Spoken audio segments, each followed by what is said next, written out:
శాసనమండలి ప్రతిపక్ష నేత బొత్స సత్యనారాయణ సంచలన వ్యాఖ్యలు చేశారు. తనపై వ్యక్తిగత కక్షతో కొందరు కుట్ర పన్ని తనకు శారీరకంగా హాని చేయాలని ప్రయత్నిస్తున్నారని ఆయన ఆరోపించారు.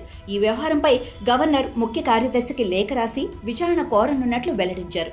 శుక్రవారం విజయనగరంలో విలేకరులతో మాట్లాడుతూ ఇటీవల జరిగిన పైడితల్లి సిరిమానోత్సవం సందర్భంగా వైసీపీ నాయకుల కోసం ఏర్పాటు చేసిన వేదిక కూలిన ఘటనపై బొత్స తీవ్ర ఆగ్రహం వ్యక్తం చేశారు. ఆ వేదిక ఎలా కూలింది? ఆ ఘటనపై కలెక్టర్, ఎస్పీకి బాధ్యతలేంటి? ఇది యాదృచ్ఛికం కాదు, పన్నిన కుట్ర కావచ్చని అనిపిస్తోంది అని బొత్స వ్యాఖ్యానించారు. నన్ను మరియు నా కుటుంబ సభ్యులను లక్ష్యంగా చేసుకుని ఎవరో ప్రణాళికాబద్ధంగా వ్యవహరిస్తున్నారు. ఈ కుట్ర వెనుక ఉన్నవారిని బహిర్గతం చేస్తాం అని ఆయన హెచ్చరించారు.